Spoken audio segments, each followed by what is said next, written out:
For the Mother's Day art project, you can make this project for your mom, your grandma, your aunt, if you have a sister, if you have somebody that is a female and takes care of you, or maybe if you only live with your dad or grandfather, whoever you want to appreciate on Mother's Day, you can go ahead and give them this project if you want to. It doesn't need to specifically be for your mom. Okay. The materials that you are going to use are a circle to trace. Try to find a circle that's a little bit on the larger side, but not so large that it's going to not fit on your paper. A white piece of paper is another material you are going to need. A pencil, some markers or crayons or color pencils, whatever you want to use to color, but definitely a black marker or Sharpie is going to be needed. Okay, so first step is going to be taking your circle that you found, placing it as best as you can in the middle of your paper.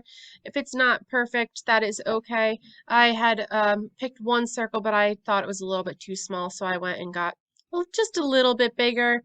You can't really tell that much on the screen. And so you are going to take your pencil and you are going to trace around the edges. Your pencil marks do not need to be that dark. They can be kind of on the lighter side because we're just going to cover over them with all of our designs. Now, we are going to be creating kind of a ring of flowers. So I have a printout here with a ton of different flowers that you can use as inspiration. And the fun thing about flowers is that you can kind of design your own, or if you have a certain way that you like to make flowers, then that's going to work perfectly fine. So what we're going to be doing is we are going to be drawing flowers, filling all the way around this circle, but making sure we leave the middle open. It's going to be a little bit hard to see my flower drawings. I'm going to zoom in, but it's still a little bit light on my screen.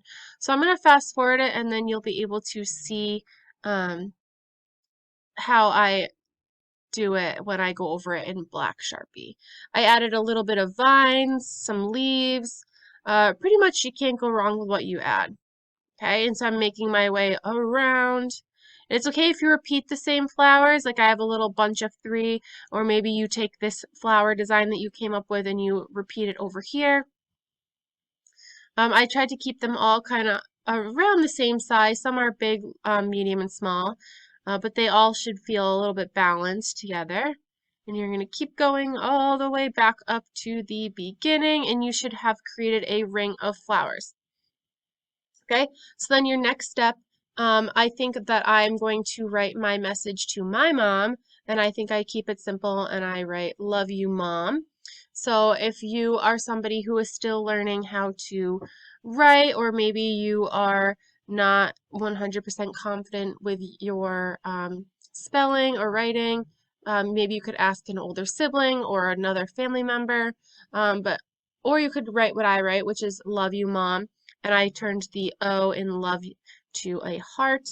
So I kept it pretty simple, tried to make it fit in the space. So now I'm going to take a black marker. If you have a Sharpie, that would work. I just had like a regular kind of black marker available at the time. And you are going to trace over everything. If you don't want to trace over everything, that is fine too. That's just kind of my preference with a lot of things. I just think it makes everything look nice and neat. So I'm going to fast forward, and this is a chance where you can really see some of my flower designs. So if you want to kind of do the same thing, you can. I'm going to keep going. Okay. So now, oh, I'm also going to do my letters. You could write your letters in any color you want. I chose black. So then my next step, I always mention this in a lot of my videos or even in class, is to go back and erase your pencil lines. This is our craftsmanship. We're trying to make our projects look neat and clean. So we're erasing those pencil lines. And then this is the part where you can choose how you want to color yours. If you want to use color pencils, crayons, markers, maybe paint if you have it available and want to take the time to go and paint each little tiny little spot, that's fine. So when I'm coloring mine, I want mine to kind of look balanced and all as one whole picture. I don't want like a million colors, so I stick with one color at the beginning and I kind of repeat it all in different spots around my ring of flowers. Then I find a new color. Same thing, I'm going to repeat that yellow again and again. I take a darker pink, repeat it again and again. And so this is going to help create kind of like a color scheme, and it's going to create a balanced color scheme for your whole project. Okay? Um, because Mother's Day is in the springtime, I chose to pick kind of like light spring colors. And then at the end, this is what I came up with. If you want, you could add more to the background. We have a lot of white space still. If you wanted to cut this out, if you wanted to, maybe in the beginning you fold it in half and you draw it, create it into a card, you could do that. There's pretty much nothing that you could do wrong with this. You can turn it into however you want. All right. If you have any questions, feel free to email me. But I hope that you have fun making this. All right. Bye.